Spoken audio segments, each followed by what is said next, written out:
County government will partner with all genuine health practitioners to improve the health sector, according to Deputy Governor Fatuma Achani. Our reporter Tobias Chanji spoke with her during a function in one of the institutions that offers a unique kind of medicine. Is the only school in the entire nation that offers both conventional and alternative medicine. Of course, the unique courses being homeopathy. And a while ago, we just witnessed the opening of another 4th hostel for the ladies that be using this college. Without much ado, I just want to engage the director of this institution, and also with us here is the Deputy Governor of Kwale County, that is Fatuma Achani, keeping in mind that the health sector is devolved. Welcome to KTN News. Just your name, please, then just give us a brief history of the institution and the courses that you offer here. Thank you. I'll hold it for you. Okay. My name is Marie Magret. I'm the founder of the school. We opened the school in October 2007. And at that time, we had only 16 girls who came and joined the school. At the moment, we have 250 students in 3 different courses, so we are growing. There are those who are saying the conventional medicine is kind of traditional. Maybe, what do you have to say over this? The conventional medicine, we are offering nutrition and community health and HIV/AIDS management. And for the complementary alternative medicine, it's called homeopathy. Yes. I understand you offer courses in certificates and diplomas. What do you have for the future? Maybe 5 years to come. Where do you want to be? 5 years to come, we would like to offer new courses. We are actually starting this September with 3 new courses: psychology and counseling, and a community health and development diploma. So we are actually going to enlarge the curriculum and go from diploma to degree, hopefully. One day university. Okay. Tell us a little bit about homeopathy. To some, it sounds like a jargon. Homeopathy was discovered by a German physician more than 200 years ago in Europe.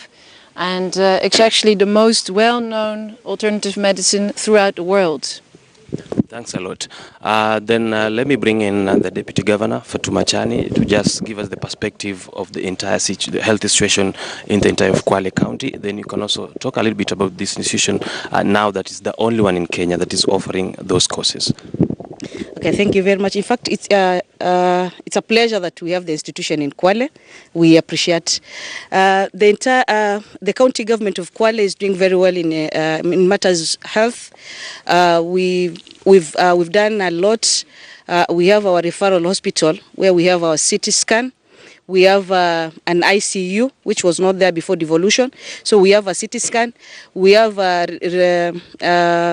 blood bank, which is currently working and functioning. We've done around 35 maternities in our rural facilities.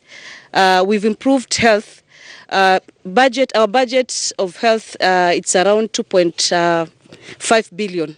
So we are investing a lot in health matters. So we are working with institutions which are ready to help us in matters health. So we are very much grateful for Kenya being in Kwale and educating our students. Okay. I know the institution also offers nutrition and also trains community health workers. So I don't know how you're partnering with them to make sure that they are also embraced in the government. For Kenya has done very well for us. It's they are providing our CHVs with some facilitation. They normally give the CHVs some stipends by the end of the month. They've also offered bicycles for the CHVs, so they are complementing what we are doing as county government. We appreciate what they're doing. As a county government, the CHVs are very important in our system of health. Thank you, Mheshimiwa. There you have it. That was the Deputy Governor Kwale County. This is Fatuma Achani just giving us a brief of the health sector situation in the entire county. And just maybe it's the time that locals, residents and Kenyans could embrace this kind of medicine, the conventional and the alternative medicine. Back to you in studio. Many thanks, Tobias Chanji there, and that report.